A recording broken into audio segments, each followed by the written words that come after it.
అందరికీ నమస్కారం. నేను చివరి రోజుల గురించి వీడియోస్ చేస్తున్నాను.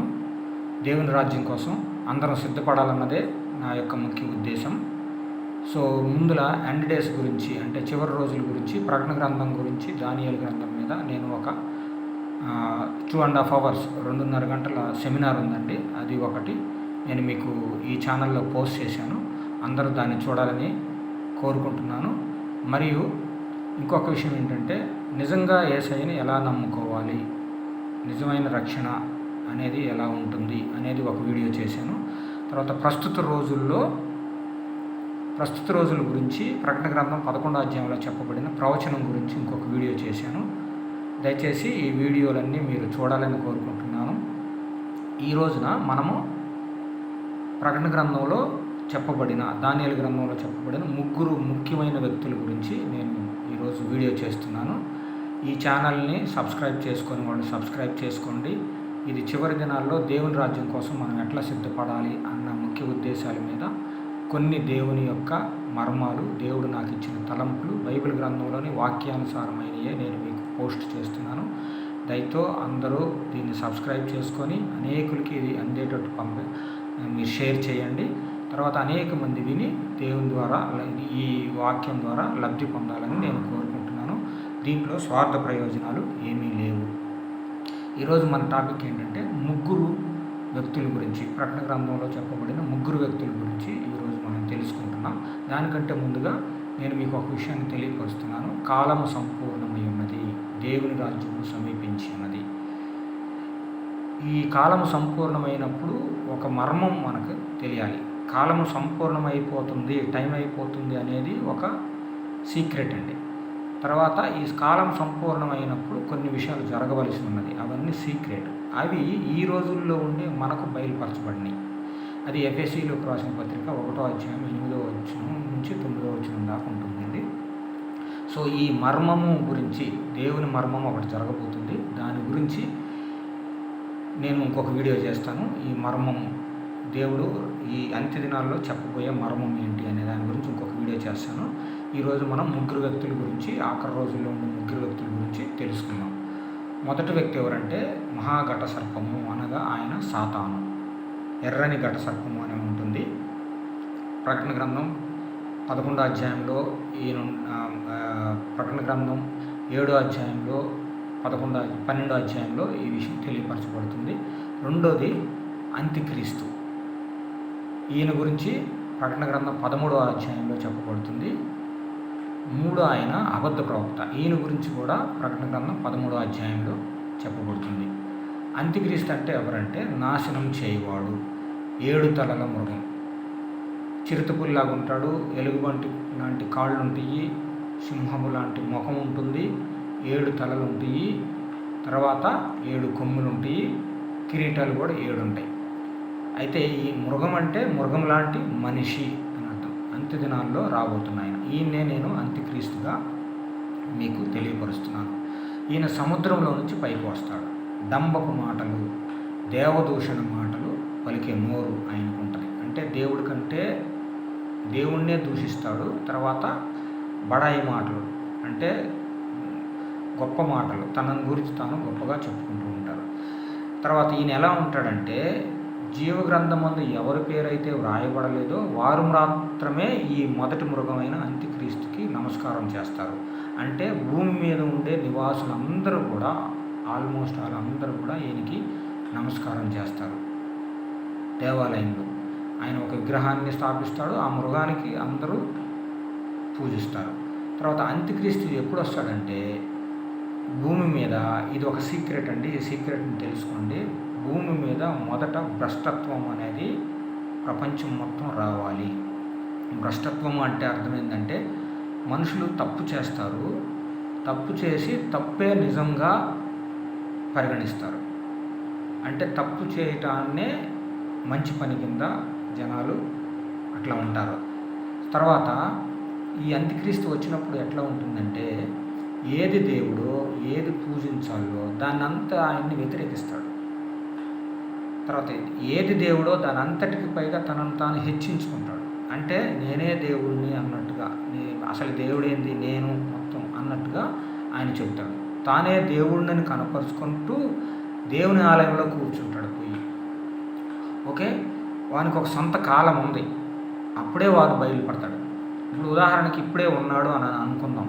కొంతమంది బోధకులు ఈ విధంగా చెప్తారు, ఇప్పుడే ఉన్నాడు లేకపోతే వచ్చేసాడు ఆల్రెడీ, వాడు 33.5 సంవత్సరాలు బ్రతకాలి అట్లా చెప్తూ ఉంటారండి. అంత్యక్రీస్తు అంటున్నాం కాబట్టి క్రీస్తులాగా ఉంటుంది అతని జీవితం కూడా అని చెప్పడానికి ప్రయత్నం చేస్తున్నారు. ఒకవేళ ఇప్పుడే ఉన్నాడు అనుకుందాం, కానీ వాడు ఇప్పుడు తనను తాను బయట పెట్టుకోడు, అంటే బయలుపరచుకోడు. ఎందుకంటే భూమి మీద ఇప్పటికీ ఆల్రెడీ ధర్మం అంటే ఒక మంచి అనేది ఉంది, ఆ మంచికి విరోధమైనవి జరుగుతున్నాయి. అంటే ఏంటంటే ఎవరన్నా ఏదన్నా మంచి పని చేసినప్పుడు, ఏదైనా చెడ్డ పని చేసినప్పుడు అది ఎందుకు తప్పు అని వాదించేవాళ్ళు, ఇది ఎందుకు చేయకూడదు, అందరు చేయట్లేదా అని వాదించేవాళ్ళు ఉన్నారు. అంటే ధర్మ విరోధం అంటే చెడ్డ పని చేసి కూడా ధర్మానికి విరుద్ధంగా ఉండే వాటి పనులు ఇప్పటికే జరుగుతూ ఉన్నాయి భూమి మీద. అయితే ఇప్పుడు సంఘం అనేది భూమి మీద ఒకటి ఉంది, అంటే క్రీస్తుని ఎరిగిన వారు ఉన్నంతకాలం ఈ వీళ్ళు చెప్పే అంటే మంచిని చెడుని మంచిగా మార్చే వాళ్ళు చేసే పనులన్నీ కూడా అడ్డగించబడతా ఉంటాయి. ఒకవేళ ఇప్పుడే కనుక అంత్యక్రీస్తు తనను తాను బయలుపరుచుకున్నాడు అనుకో, సంఘం ఆల్రెడీ భూమి మీద ఉంది కనుక అతన్ని గుర్తిస్తారు. గుర్తించి వాడు అంత్యక్రీస్తు లేకపోతే వాడు నాశనం చేయడానికి వచ్చాడని అతని గురించి చెప్తారు. కాబట్టి సంఘం భూమి మీద ఉన్నంత వరకు కూడా వాడు తనను తాను బయలుపరచుకోలేడు. ఇది ఎఫెసీయులకు రాసిన పత్రిక దెసలోనికైలకు రాసిన పత్రిక 2వ అధ్యాయంలో ఇది ఉంటుందండి. 2వ దెసలోనికైలకు రాసిన పత్రికలో, ఇదివరకు అడ్డగించుతున్నవాడు మధ్య నుండి తీసివేయబడి వరకే వాడికి అడ్డం, మధ్య నుండి తీసివేయబడగానే ధర్మ విరోధి బయలుపడతాడు. అంటే అంత్యక్రీస్తు అనేది సంఘం ఎత్తబడిన తర్వాత మాత్రమే బయలుపడతాడు. ఇంతకుముందు నేను వీడియోలు చేశానండి. సంఘం అనేది ఒకరోజు ఎత్తబడుతుంది. ఎప్పుడంటే యేసయ్య ఆకాశ మేఘాల మీదకి వస్తాడు. వచ్చినప్పుడు రెప్పపాటులో సంఘము అంతా ఎత్తబడి పైకి వెళ్ళిపోతారు ఆకాశ మేఘాల మీదకి. ఆ రోజు నుంచి 7 సంవత్సరాల శ్రమల కాలం మొదలవుతుందని చెప్పానండి. ఆ రోజు నుంచి వీడు బయలుపడటానికి ప్రయత్నం చేస్తాడు. ఓకే, సో ఇతను ఒక 3.5 సంవత్సరాల్లోనే ఒక గొప్ప వ్యక్తిగా, ఆ 7 సంవత్సరాల్లోనే 3.5 సంవత్సరాల్లో గొప్ప వ్యక్తిగా తయారవుతాడు. అతను అంత తయారవడానికి కారణం ఏంటంటే, మనకి ఈ చివరి దినాలు అంటే సంఘం ఎత్తబడే రోజులు వచ్చి 7 సంవత్సరాల శ్రమల కాలం వచ్చే టయానికి ఈ భూమి మీద ఎవరైతే దేవుణ్ణి తెలుసుకోరో, అంటే నశించిపోయే ప్రజలు ఎవరైతే ఉన్నారో వాళ్ళల్లో సత్య విషయమైన ప్రేమ అవలంబన ఉండదు. అంటే సత్యం చెయ్యాలి, నీతిగా బ్రతకాలి అనే అవలంబన ఉండదు. అన్యాయంగా, మోసంగా, అక్రమంగా, దుర్మార్గంగా బ్రతకటం అనేది అలవాటైపోయింది అన్నమాట. అట్లనే ఇతను కూడా ఎట్లా వస్తాడనంటే ఆల్మోస్ట్ అట్లనే ఉంటాడు ఇతను కూడా. ఎట్లా అంటే ఏదైనా అబద్ధం చెప్పాడంటే అది సమస్తమైన బలంతో చేస్తాడు. అంటే ఏదన్నా కార్యం చేసినా, ఏదన్నా పని చేసినా కూడా అతను ఎట్లా చేస్తాడంటే సూచక్రియలు చేస్తాడు, మహత్కార్యాలు చేస్తాడు. ఇవన్నీ చేయటం ద్వారా అతను అబద్ధం చేసినా కూడా అమ్మో ఇంత గొప్పడు లేడు, ఈయన ఇంత గొప్ప పనులు చేస్తున్నప్పుడు ఈయన గొప్పడు ఉండక ఇక ఇది అబద్ధం ఎట్టయితుంది అని ఆలోచించుకునే రోజులు వచ్చేస్తాయి. దుర్నీతిని పుట్టించే సమస్తమైన మోసంతో అతని రాక ఉంటుంది. సో నశించిపోయే జనులు ఆ రోజుల్లో ఉంటారు. కాబట్టి ఎవరైతే దేవుణ్ణి తెలుసుకోకుండా ఉన్నారో వాళ్ళందరికీ ఇదే మనసు ఉంటుంది, ఇతనికి అదే మనసు ఉంటుంది. సైతాన్ పని అదే కాబట్టి సో దానికి ఆ బలానికి ఈ బలానికి 2 మ్యాచ్ అవుతాయి. కాబట్టి సో ఆ రోజుల్లో ఇతన్ని విపరీతంగా జనాలు ఎంతో నమ్ముతారు. నమ్మి ఇతన్ని ఒక గొప్ప వ్యక్తిగా, ఈ లోకాధికారిగా అతన్ని ఎన్నుకుంటారు. సో ఎవరు అతన్ని వెంబడిస్తారంటే ఇక ఆ రోజుల్లో ప్రజలు సత్యాన్ని నమ్మరు, దుర్నీతి మీద బాగా ఇష్టం ఉంటుంది, అబద్ధాన్ని మాత్రమే నమ్ముతారు. అట్లా నమ్మించే మోసం చేసే శక్తి కూడా ఈ అంత్యక్రీస్తు రోజుల్లోనే రాబోయే 3వ వ్యక్తి అయిన అబద్ధ ప్రవక్తకు కూడా జనాల్ని నమ్మించే శక్తి ఉంటుంది. ఇంకా మనం సింపుల్గా చెప్పుకోవాలంటే భూనివాసుల్లో ఎక్కువ శాతం మంది ఈ మృగానికి నమస్కారం చేస్తారు, మొదటి మృగముకి నమస్కారం చేస్తారు. సో ఆ రోజుల్లో దేవదూత ఏంటిది ఒక విగ్రహాన్ని ఆయన దేవాలయంలో నిలబెడతాడు, దేవాలయంలో కూర్చుంటాడు. అందరూ ఆయన దానికి నమస్కరించేటట్టు చేస్తారు. భూనివాసులందరూ ఈ మృగంకి నమస్కారం చేస్తారు. జీవగ్రంథం ముందు ఎవరి పేరు రాయబడలేదు, వారు మాత్రమే మోసపోతారు. ఇక్కడ మనం తెలుసుకోవాల్సిన విషయం అంటే ఆ రోజుల్లో కూడా భూమి మీద పరిశుద్ధులు ఉంటారు. సో అంత్యక్రీస్తు ఏం చేస్తాడంటే ప్రజలని మోసం చేస్తాడు. తర్వాత అతని పని ఏంటంటే ఘట సర్పము, నేను ఇందాక సాతాను అని చెప్పాను కదండి స్టార్టింగ్లోనే, ఘట సర్పము ఈయనకి శక్తిని ఇస్తాడు అన్నమాట. శక్తి అధికారం ఈయనకి ఇస్తాడు. కాబట్టి సైతాను పని ఏంటి అసలు వాస్తవానికి దేవుని పనిని చెడగొడుతుంది. అదే పని వీడు ఆ రోజుల్లో చేస్తాడు. ఓకే, దేవుణ్ణి దూషించడం, ఆయన నామాన్ని, ఆయన గుడారము అంటే ఆయన మందిరాన్ని, పరలోక నివాసులను, పరలోకంలో ఉండే వాళ్ళని తన నోటితో దూషిస్తూ ఉంటాడు విపరీతంగా. జనాలకు కూడా అవి నచ్చుతాయి. ఓకే, పరిశుద్ధులతో యుద్ధం చేస్తాడు, గెలుస్తాడు. ఆ రోజుల్లో అంటే ఆ రోజులు పరిశుద్ధులు ఉంటారు 7 సంవత్సరాల కాల టైంలో. ఓకే, ఎన్ని రోజులు ఉంటాడంటే 1260 రోజులు, 42 నెలలు, 3.5 సంవత్సరాలు ఆయన ఈ భూమి మీద ఉంటాడు. తన కార్యం చేయడానికి ఆయనకు అధికారం కూడా ఇవ్వబడుతుంది. 666 ముద్దల అరిచేతి మీద, నుదుటి మీద వేసుకునే రోజులు కూడా అవే 7 సంవత్సరాల రోజులే. తర్వాత ఇంకొక వ్యక్తి గురించి మనం తెలుసుకుందాము. ఆయన ఎవరంటే అబద్ధ ప్రవక్త, 3వ వ్యక్తి ఈయన. చివరిలో సాతాను గురించి తెలుసుకుందామండి. మహాఘట సర్పము, అబద్ధ ప్రవక్త. అబద్ధ ప్రవక్త అంటే ఈయన 2వ మృగం అన్నమాట. ఈయన గొర్రెలాగా ఉంటాడు, 2 కొమ్ములు ఉంటాయి ఈయనకి. అబద్ధ ప్రవక్త మాట్లాడేది మాత్రం ఘట సర్పంలాగా, సాతానులాగా మాట్లాడతాడు. మనం 3 వ్యక్తుల గురించి తెలుసుకుంటున్నాం కదండి, సాతానులాగా మాట్లాడతాడు. అందుకని నేను ఇక్కడ అతనికి పాము లాంటి 4 వేసాను. ఘట సర్పం అంటే సాతాను కాబట్టి. ఓకే, ఈయన ఎలా వస్తాడనంటే నేను ఇంతకు ముందు మీకు చెప్పాను కదా ఎలా వస్తాడంటే ఇవ్వండి, భూమిలో నుండి పైకి వస్తాడు, అగాధంలో నుండి అని ఉంటుంది. సైతానేమో మనకి సైతాన్ ఎలా వస్తాడో చెప్తాను. సో ఈయన ఈ 2వ క్రూర మృగం వచ్చేసేసి భూమిలో నుండి పైకి వస్తాడు. తర్వాత ఈ అబద్ధ ప్రవక్త ఎప్పుడు వస్తాడనంటే, ఈ అబద్ధ ప్రవక్తను అంత్యక్రీస్తు అని చెప్పాను కదా, వీళ్ళిద్దరూ కూడా సమకాలీకులు. అంటే 7 సంవత్సరాల టైంలో, శ్రమల కాలంలో వీళ్ళిద్దరూ ఉంటారు మొదటి నుంచి చివరి వరకు. అంటే వాళ్ళని బయలుపరచుకోవడానికి కొంచెం టైం పడుతుంది. సో వీళ్ళు 7 సంవత్సరాల కాలంలో ఉంటారు. ఇద్దరు కూడా సమకాలీకులు, ఒకటే 7 ఇయర్స్లో వీళ్ళు ఉంటారు. సరే, అబద్ధ ప్రవక్త ఏం చేయడానికి వస్తాడంటే మొదటి క్రూర మృగం చేసే అధికార చేష్టలు అన్నీ చేస్తాడు. అంటే అంత్యక్రీస్తు. తర్వాత భూమి మీద ఉన్న వారందరినీ కూడా మొదటి క్రూర మృగమునకు, అంత్యక్రీస్తుకి నమస్కారం చేయడానికి బలవంతం చేస్తాడు. ఎవరు? ఈ అబద్ధ ప్రవక్త. తర్వాత ప్రతిమకు నమస్కారం చేయని వారందరినీ చంపేసే, లేకపోతే హతం చేసే అధికారం కూడా ఈ అబద్ధ ప్రవక్తకి ఇవ్వబడుతుంది.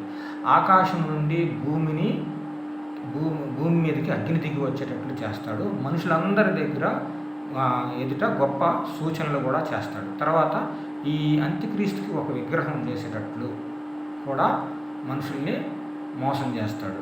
తర్వాత ఆ విగ్రహానికి ప్రాణం వచ్చేటట్టు చేస్తాడు. ప్రాణం వచ్చేటట్టు చేసి అది మాట్లాడేటట్టుగా కూడా చేస్తాడు. ఇవన్నీ చేస్తున్న లేక జనాలు ఇంకా ఎక్కువగా ఆయన్ని నమ్ముతారు. అంత్యక్రీస్తుకి చివరికి ఏం జరిగిద్దంటే ప్రకటన గ్రంథం 19వ అధ్యాయంలో ఉంటుంది. ప్రభువైన యేసు తెల్లని గుర్రం మీద మరియు తెల్లని గుర్రము ఎక్కి తెల్లని వస్త్రం ధరించుకున్న ఆయన వెంబడించిన సైన్యంతో వచ్చి ప్రభువైన యేసుక్రీస్తు ఏం చేస్తారంటే ఆ క్రూర మృగమును అబద్ధ ప్రవక్తతో యుద్ధం చేసి వారిని చంపేసేసి తన నోటి ఊపిరి చేత వారిని సంహరించి ఆగమన ప్రకాశం చేత నాశనం చేసి వారిద్దరిని, అంత్యక్రీస్తుని అంత్యక్రీస్తుని అబద్ధ ప్రవక్తని ఒకటేసారి నరకంలో వేసేస్తాడు. ఓకే, తర్వాత అది అయిపోయిన తర్వాత ఆ రోజుల్లో నశించిపోయే జనులు అంటే వీరిద్దరు చెప్పిన 666 ముద్ర వేసుకున్న వాళ్ళు ఉంటారు కదా, ముద్ర వేయించుకున్న వారిని కూడా యేసయ్య వారి ఆయన నోట నుండి వచ్చిన ఖడ్గం చేత చంపేసేస్తారన్నమాట. సో 7 సంవత్సరాల్లో పూర్తిగా నశించిపోయే వారిని చంపివేయటము జరుగుతుంది. ఓకే, అయితే ఇంకొక అతను మిగిలి ఉన్నాడు. ఆయన ఎవరంటే సైతాన్. ఆయన ఎలా ఉంటాడంటే ఎర్రని మహాఘట సర్పం, 7 తలలు ఉంటాయి, 10 కొమ్ములు ఉంటాయి. తర్వాత తలల మీద 7 కిరీటాలు ఉంటాయి. ఈయన ఎలా వస్తాడంటే, సాతాన్ అంటే ఎవరో ఫస్ట్ మనం తెలుసుకున్నాం. నాశనం చేయువాడు. తర్వాత ఈయన రాగానే ఏం చేస్తాడంటే తోకతో ఆకాశ నక్షత్రాలని 3వ భాగాన్ని ఈడ్చి భూమి మీద పడేస్తాడు. ఓకే, ఇతన్ని ఏమంటారంటే సర్వలోకమును మోసపుచ్చువాడు, అపవాది, సాతాను అని ఈయనకి పేరు. ఎలా వస్తాడంటే ఈయన మీకు ప్రకటన గ్రంథం 12వ అధ్యాయంలో ఆకాశంలో మిఖాయేలు దేవదూతలకి పరిశుద్ధ దేవదూతలకి సాతాను అతని దేవదూతలకి మధ్య ఒక యుద్ధం జరుగుతుంది. యుద్ధం జరిగినప్పుడు అప్పుడు మిఖాయేలు దేవదూత ఈ సైతాన్ని భూమి మీదకి నెట్టేస్తాడు, ఆకాశం నుండి క్రిందికి త్రోసివేస్తాడు. సో 7 సంవత్సరాల్లో మొదటి 3.5 సంవత్సరాల్లోనే ఆయన భూమి మీదకి త్రోసివేయబడతాడు. 12వ అధ్యాయంలో మిఖాయేలు మరియు దేవదూతలు సాతాను మరియు అతని దూతలతో ఆకాశం యుద్ధం జరుగుతుందని చెప్పాను కదండి. అప్పుడు త్రోసివేయబడినప్పుడు ఎర్రని ఘట సర్పము మరియు ఆయన దూతలతో భూమి మీదకి త్రోసివేయబడతాడు. ఇదే విషయం నీకు 12వ అధ్యాయంలో ఒక స్త్రీ పిల్లోని కంటది, అప్పుడు కూడా మింగేయటానికి ఈ ఎర్రని ఘట సర్పమే ఉంటుందండి. కాబట్టి సాతాను గురించి 12వ అధ్యాయంలో చెప్పబడిన ఇంకొక సందర్భాన్ని కూడా నేను మీకు తెలియజేస్తున్నాను. ఓకే, సాతాను ఏం చేయడానికి వచ్చాడంటే సమయం కొంచెమే కనుక భూమికి సముద్రానికి శ్రమ కలగజేయడానికి దేవుని ఆజ్ఞలు గైకొని వారిని యేసుని గూర్చి సాక్ష్యం చెప్పువారైన ఆమె సంతానంతో యుద్ధం చేయడానికి వస్తాడు. వచ్చి సముద్ర తీరంలో నిలబడతాడు. ఇప్పుడు నేను మీకు 3 గురించి చెప్పాను కదండి, ఎవరెవరు ఎక్కడెక్కడి నుంచి వస్తారో. సైతాను వచ్చి ఆకాశం నుంచి త్రోసివేయబడి సముద్ర తీరం నిలబడతాడు. అంత్యక్రీస్తు సముద్రంలో నుంచి వస్తాడు. క్రూరమృగము, 2వ క్రూరమృగమైన అబద్ధ ప్రవక్త అగాధం నుంచి భూమిలో నుంచి వస్తాడు. వీరందరూ ప్రజలను మోసం చేయడానికి వస్తారు. సాతాను ఏం చేస్తాడంటే అంత్యక్రీస్తుకి అబద్ధ ప్రవక్తకి తనకి అధికారం ఇస్తాడు. వీరిని ఉపయోగించుకొని తన కార్యాన్ని ఆయన నెరవేర్చుకోవడానికి వాళ్ళకి అధికారాలు ఇస్తాడు. సో 7 సంవత్సరాలు అయిపోయిన తర్వాత ఈ సైతాన్ని ఒక బలిష్టమైన దేవదూత వచ్చి సంఖ్యలతో బంధించి అగాధంలో 1000 సంవత్సరములు బంధించి అగాధంలో వేస్తాడు, పాతాళంలోకి నెట్టివేస్తాడు అన్నమాట. సో ఇది నేను మీకు దానియేలు గ్రంథంలో అంత్యక్రీస్తు గురించి చెప్పబడిందండి. ప్రకటన గ్రంథంలో 7 గురించి చెప్పబడింది. సో నేను మీకు ఒక వాక్యాన్ని గుర్తు చేస్తున్నాను.